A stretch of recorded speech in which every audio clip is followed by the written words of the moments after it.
बस अब थोड़ा धैर्य से सुनने का प्रयास करना। हमारे बीच पधारे हुए हरियाणा के यशस्वी प्रदेश अध्यक्ष चौधरी उदय भान जी,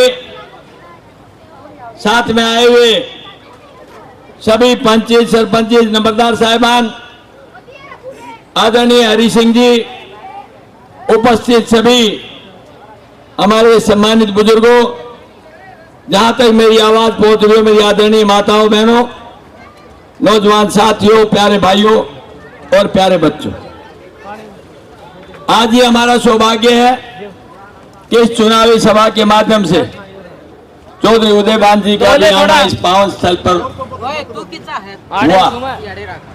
हम सब ने बाबा के आशीर्वाद के साथ आपके बीच आकर के 25 तारीख को होने वाले लोकसभा चुनाव के लिए एक अपील, एक प्रार्थना करने के लिए आपके समक्ष हाजिर हुए। पिछले 10 साल से भारतीय जनता पार्टी ने जिस तरह का प्रदर्शन राज्य के अंदर किया है, वो किसी से छुपा हुआ नहीं है।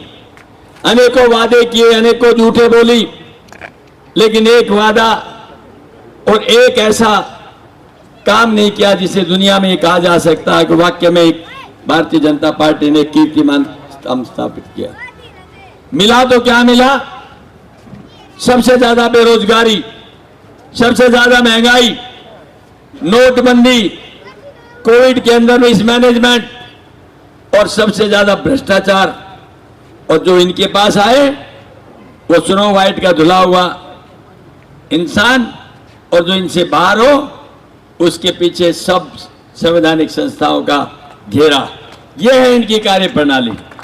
आज एक आपके पास वक्त है जिस वक्त पर आप अपना काम कर सकते हैं, वरना तो ये भाजपा के लोग हैं, इन्होंने नारा दिया है 400 पार, लेकिन ये नारा वैसा ही है जैसा कि 75 पार का पिछले विधानसभा में दिया था और सीटें आई थी 40, अब फिर इन्होंने 400 का नारा दिया है। तो भाई मैं तो इनको कहता हूं, इनका दिमाग 7वें आसमान पे है।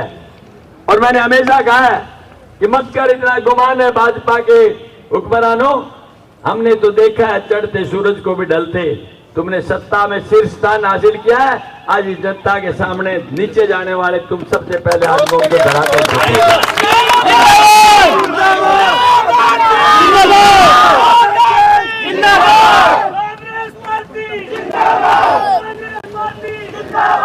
लेकिन ये कहते हैं कि हम तो 400 पार। किसी ने उनसे पूछा कि 400 नारा क्यों दिया आपने? उन्होंने कहा कि 400 सीट आ जाएंगे तो हमें संविधान बदलने के एक हालात हो जाएगी, हमारे 2/3 मेजॉरिटी हो जाएगी और हम संविधान बदल सकेंगे।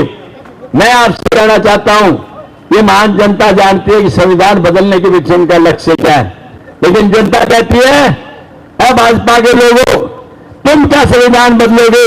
ये महान जनता तुम्हारे सामने जिन चोट वोट की मारेगी उस दिन तुम्हारी सरकार बदल देगी। हम आपसे कहना चाहते हैं ये अब आपके पक्ष में है, ये अब आपके हाथ में है कि आप उसे किस तरफ ले जाते हैं।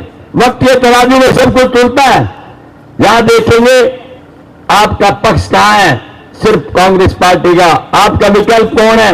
सिर्फ इंडिया ब्लॉक। और जिस दिन आपने ये सुन लिया तो हरियाणा के अंदर चौधरी भूपेंद्र सिंह हुड्डा के नेतृत्व में कांग्रेस की सरकार और दिल्ली के अंदर इंडिया ब्लॉक और राहुल गांधी जी की सरकार आपको बनती हुई नजर आएगी। 25 तारीख आपकी है, उसके अंदर आप दबादब हाथ के बटन दबा के ढोल भर देना। 4 जून को जब रिजल्ट आएगा तो दिल्ली और चंडीगढ़ की सरकारें हिल जाएंगी, ये मैं आपको विश्वास दिलाना चाहता हूं। जो आंधी तूफान आज चल रहा है, एक आंधी बन करके तूफान बन करके दक्षिण से लेकर पूर्व की तरफ और पश्चिम की तरफ और पूरे से पश्चिम का उत्तर से दक्षिण की तरफ फैल रहा है। पूरे हिंदुस्तान के अंदर ये हवा चल रही है। हरियाणा के अंदर 10 की 10 सीटें आप जीतेंगे। मैं ज्यादा कुछ नहीं कहूंगा क्योंकि अभी हमारे बहुत सारे गांव बाकी हैं और अध्यक्ष जी ने अपना संबोधन भी देना है। मैं तो आपसे एक निवेदन करूंगा, ये चुनाव किसी व्यक्ति का नहीं है, ये चुनाव 2 विचारधाराओं का है। एक तरफ जनता है, एक तरफ भारतीय जनता पार्टी, और जहां जनता होती है जीत उसी की होती है। और ये महान जनता हमारे सामने बैठी है। हम विश्वास से कह सकते हैं कि आने वाली जो 4 दिन होगी, बहुत ही आश्चर्यजनक परिणाम देखने के लिए मिलेंगे और बीजेपी की नींव हिल जाएगी। ये मैं आपसे कहना चाहता हूं। एक एक भाई अपने आप को दान सिंह समझे, एक एक भाई अपने आप को चौधरी जबान का सिपाही समझे, एक एक भाई अपने आप को चौधरी भूपेंद्र सिंह हुड्डा का सिपाही समझे और एक एक भाई अपने आप को बंसीलाल जी का अनुयायी समझे। तब जाकर के मैं समझता हूं आपकी बात बन पाएगी। आप सबका